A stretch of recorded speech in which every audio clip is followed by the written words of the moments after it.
verdade, justiça e santidade. Sabe o que Paulo está dizendo? Chegou o tempo de você deixar o velho homem. Sabe o que Paulo está dizendo? Chegou o tempo de você abandonar a velha criatura.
Procura teu caroço, você entrou com um caroço, uma língua. Procura. Meu Deus está aqui, Ele cura. Meu Deus está aqui, Ele cura. Abre a tua mão, jovem. Você que está encostado aí, abre a tua mão. Isso, as suas mãos, se encosta na parede. Fica tranquilo. Não é dura não. Olha para mim. De repente você não está entendendo, você não quer entender o que está acontecendo agora aqui. Mas meu Deus manda dizer para ti que Ele fechou uma sepultura essa semana para ti. Alabaçude como a larabacanas. E meu Deus, tão certo como o ar que eu respiro que está aqui nessa noite. Manda te dizer que se você não mudar de vida, até o final desse ano você vai para o inferno. Alamantou, separa, sude como a larabacia. Eu deixo com você para uma esquina. Irmão, que quebre a face e uma mão vermelha chega. Eu vejo uma pessoa que mata. Uma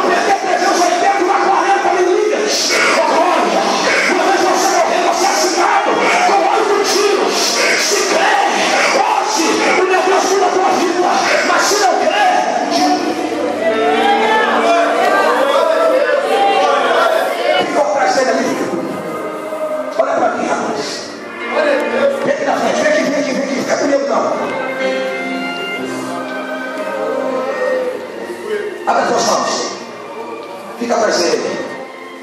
Fecha seus olhos.